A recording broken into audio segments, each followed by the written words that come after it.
Hello, everyone. So today, this is a one day later or 2 days later after the actual event. However, it's been 100 years since we had buses in Freiburg. The VAG has celebrated 100 years of buses in the city of Freiburg, and this is going to be a short video, just in a celebration of the bus system in Freiburg. So the first buses that ran in Freiburg were 100 years ago on the 28th and 29th of September. That was in 1925. There were two buses on the first ever route that was from, at that time called a Hohenzollenplatz, currently called Friedrich-Ebert-Platz in Freiburg. These buses ran from Friedrich-Ebert-Platz to Betzenhausen, which is at that time a small village on the outskirts of Freiburg, and was gradually included into the city and became part of the city itself. The buses had a 20-minute turnaround, or a frequency of 20 minutes, and a maximum capacity of 17 passengers. Of course, this wasn't the only bus. Later on, it expanded further to other parts of the city, including to St. Georgen, which is actually currently one of them served by bus number 14 and bus number 11. And yeah, at the moment, Freiburg has 80 buses running on 20 lines, covering a distance of 170 kilometers.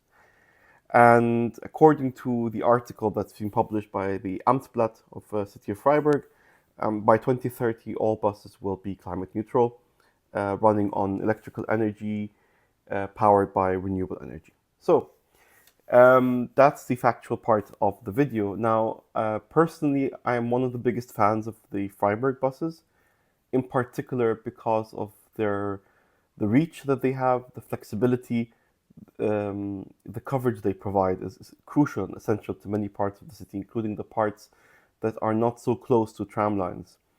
While the trams in Freiburg are amazing and are part of one of the most important pieces of infrastructure in the city, and they're most of the city's trams stops are reachable by walking or cycling. However, the bus plays an important part in connecting certain parts of the city that are not so reachable by trams, or would require walking of more than 10 minutes, for example. And this is crucial to have such a network and to have such an accessibility because it provides quick access on public transport and reduces the dwell time that would require people to take the tram, for example, and therefore would make public transport lucrative. So instead of having to drive, because walking with the tram takes so much of the time, and the tram itself then will take you somewhere, and then you might have to go further. Then having such a network is crucial to be able to do the first mile and last mile, as experts call it. On the other hand, one of the challenges I think that we face in Freiburg, and this is not just only Freiburg, but many cities around the world, where the rail-based solutions or products provided, such as the trams or the metros, run much more frequently than the buses, particularly as we get closer to the evening. This could be attributed to many reasons.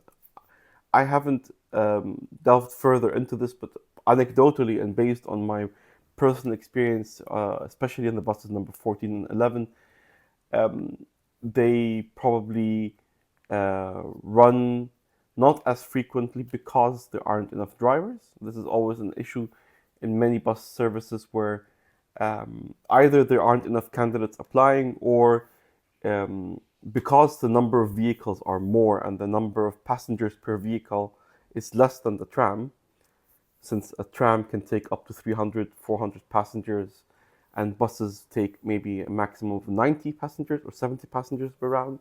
And so therefore, you would require more drivers to carry the same same amount of capacity of passengers per hour per route. And so therefore, it remains one of the challenges that we have with buses in general. However, they still maintain a much higher frequency than many other, even rail-based systems around the world. So this is much of a an issue of tinkering, perhaps. But yeah, one would love to see a better frequency on the buses, particularly on important lines like the lines number 14 and the line number 11, which actually together could become a sort of a ring ban or ring road bus line, but that could be for another video. Thank you so much for watching. If you like videos like these, short videos, please let us know. I'd like to hear from you if you have experienced the Freiburg buses and also have some information or stories to share or memories. Please feel free to do so in the comments. Thank you, and see you soon in another video.